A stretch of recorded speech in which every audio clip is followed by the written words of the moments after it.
এখন সময় রাত ১টা, ঘুম আসছে না। তাহাজ্জুদ পড়ে বসে আছি। আর আস্তে আস্তে একটা পানমুখী নিয়ে চিবিয়ে চিবিয়ে খাচ্ছি। দাঁতগুলো অনেক দুর্বল হয়ে পড়েছে। কয়েকটি দাঁত পড়ে গিয়েছে, আর কয়েকটি দাঁত পড়া পড়া অবস্থায় আছে। আমার নাতি আমার রুমে এসে দাদি বলে ডাকলো, কিন্তু নাতি কোনটা বুঝলাম না। বয়স হওয়ার সাথে সাথে চোখের দৃষ্টিশক্তিও হারাচ্ছি। চোখে এখন অনেক ঝাপসা দেখি। জিজ্ঞেস করলো, দাদি তুমি কি ঘুমিয়েছো? আমি বললাম না, ঘুমাইনি। কণ্ঠ শুনে বুঝলাম আমার নাতি নিশাদ। নিশাদ আমায় বলল, দাদি একটা খবর আছে। নাতিকে বললাম, কি খবর এত রাতে? নিশাদ বলল, দাদি জরুল নামের উনি মারা গেছেন। নামটা শুনে কলিজায় মোচড় দিয়ে উঠল।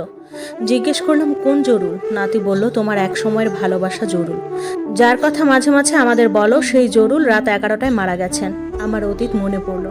আমার নাতি আমাকে জড়িয়ে ধরে বলল, দাদি গাড়ি বের করছি, তুমি রেডি হয়ে নাও, তোমাকে নিয়ে আমরা চিটাগং যাব। আমি নাতিকে বললাম, যাব, অবশ্যই যাব। আমার ভালোবাসাকে শেষ বিদায় দেওয়ার জন্য যাব। এত বছর পর তাকে ঝাপসা চোখে একটি বার দেখার জন্য যাব। ঘরের সবাই ঘুম থেকে উঠে আমার কাছে আসলো। ছেলে, ছেলের বউ, আমার ছোট নাতি নিহাত সবাই এসে আমার পাশে দাঁড়িয়ে রইল। এবং আমি তাদের বললাম, রেডি হয়ে নাও সবাই, আমরা আজ সবাই যাব চট্টগ্রাম।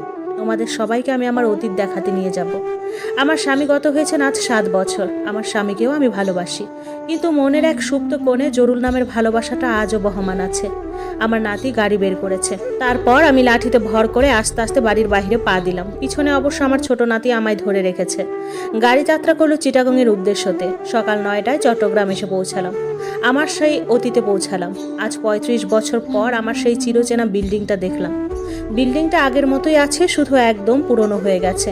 ডিভোর্সের দিন শেষবার এই বিল্ডিংটা দেখে গিয়েছিলাম। এরপর আর আসিনি কখনো, এমনকি এই এলাকার আশেপাশেও আসিনি। নাতিরা আমাকে ধরে ধরে 1তলা থেকে 2তলায় উঠালো। আমি এখন আর সিঁড়ি বাইতে পারি না। সিঁড়ি দিয়ে ওঠার সময় মনে হলো, এই তো আমার সেই চিরচেনা সিঁড়ি। এক সময় কত দাপিয়ে বেরিয়েছি আমি, তার কোনো হিসাব নেই। আস্তে আস্তে জরুলদের ঘরের সামনে আসলাম।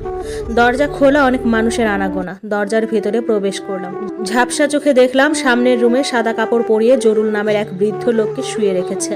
আমার আবেগ, আমার ভালোবাসা এবং নিজেকে আমি আর শক্ত রাখতে পারিনি। ধীর পায়ে এগিয়ে লাশের সামনে বসলাম। তখন সবাই বলাবলি করতে শুরু করলো, উনি হাসি, জরুলের আগের বউ। আমি তার মুখের সামনে বসে তার কপালে একটা চুমু খেলাম, আর তার বুকে মাথা রেখে বললাম, জরুল, আজ এত বছরেও তোকে একটি বারের জন্য আমি ভুলতে পারিনি। তোকে এত কেন ভালোবেসেছি জরুল। তোকে আমি এভাবে দেখতে চাইনি। একটা বার ওঠ, আমাকে দেখ, আমি এসেছি। এই বেঈমান জরুল, উঠ না, আমার ভালোবাসার কথাগুলো শুন। জরুল, আমি তোকে একটা বার দেখতে চাই, আমাকে একটা বার হাসি বলে ডাক। জরুল রে, তোর বুকে যে শান্তি পেয়েছি আমি এত বছরের জীবনে, কারো বুকে সেই শান্তি পাইনি। জরুল রে, উঠ না দয়া করে। ও জরুল, দেখ না।